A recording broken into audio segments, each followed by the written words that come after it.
شروع اللہ کا نام لے کر جو بڑا مہربان نہایت رحم والا ہے۔ جب آسمان پھٹ جائے گا اور اپنے پروردگار کا فرمان سن لے گا اور یہی اس کے لائق بھی ہے، اور جب زمین ہموار کر دی جائے گی اور جو کچھ اس میں ہے وہ اسے نکال کر باہر ڈال دے گی اور بالکل خالی ہو جائے گی اور اپنے پروردگار کے ارشاد کی تعمیل کرے گی اور اس کو لازم بھی یہی ہے، تو قیامت قائم ہو جائے گی۔ اے انسان، تو اپنے پروردگار کی طرف پہنچنے تک خوب تکلیف اٹھاتا ہے، پھر تو اس سے جا ملے گا۔ اب جس کا نامہ اعمال اس کے داہنے ہاتھ میں دیا جائے گا اس سے حساب آسان لیا جائے گا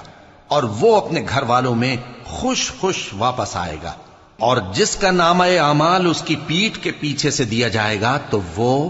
موت کو پکارے گا اور دوزخ میں داخل ہوگا۔ وہ اپنے اہل و عیال ہی میں مگن رہتا تھا، وہ تو